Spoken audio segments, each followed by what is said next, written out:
you. Now, I've got a story. I'm going to be real honest. I'm pretty conflicted about it. 4 years ago, 2 Georgia boys were sent to Pakistan by their parents, Americans, to study in what some say is a school that teaches radical Islam. Well, the parents now want the kids back, and they're running into trouble. 3 congressmen flew to Pakistan last week to discuss the situation with the Pakistani president, Pervez Musharraf. We are joined now by one of them, Texas Congressman Michael McCaul. Thank you for being with us. Thank you, Edie. What happened here? Why can't they sent the kids there. Why can't they just get them back? We traveled to Afghanistan and to Pakistan, met with the president of Pakistan, Musharraf, to talk to him about the war on terror and specifically these radical Islamic madrassas that teach children basically to hate America.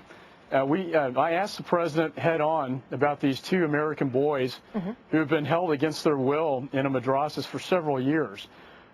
He told me that the policy of Pakistan was not to include foreigners, and particularly Americans, in these schools.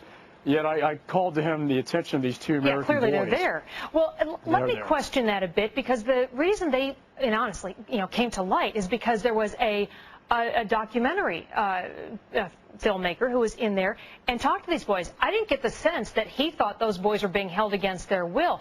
And I certainly understand the parents wanting their kids back. I'd want that too. But my question is whether it's safe to bring them back to America. Have they become radicalized? I think they'd have to undergo some monitoring, but when you watch the documentary, it's pretty clear they want to come back to the United States. And they are brainwashing a generation over there of potential terrorists. When they, at this particular madrasa, they have a sign that says support the Taliban on the outside, and the Taliban and Al-Qaeda use these schools as a recruiting ground to train terrorists. All right. And they'll take them to the tribal areas on the border of Pakistan and Afghanistan where they train them. And they're a direct threat to our troops in Afghanistan, who we met with, and a direct threat to the security of the United States. The next terrorist attack, if it happens, is going to come out of this region. That's exactly what I hear. And I also hear that people say it's going to come from somebody within, somebody who's here. And that's what causes this conflict in me, because I understand from a parent's perspective wanting your children back.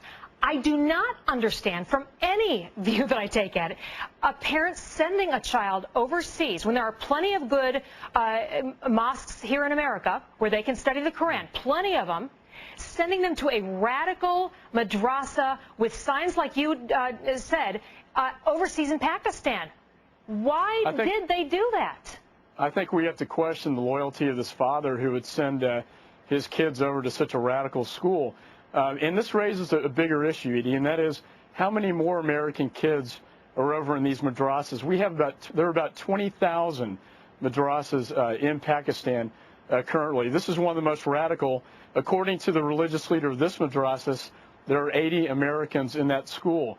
When you look at 20,000 across the country, how many more Americans are there who have legal documents to return to the United States? I would argue this is a great training ground for the terrorists to train them and then bring them back to the U.S. to plot against the United States. Well, Congressman McCaul, obviously getting these 2 kids back home and hopefully some help here at home is the key issue today. But it sounds like you've touched on the bigger issue that we in America have to face tomorrow, and that is who's over there from America, people from within who are being radicalized and can easily come back because they are us. They are Americans.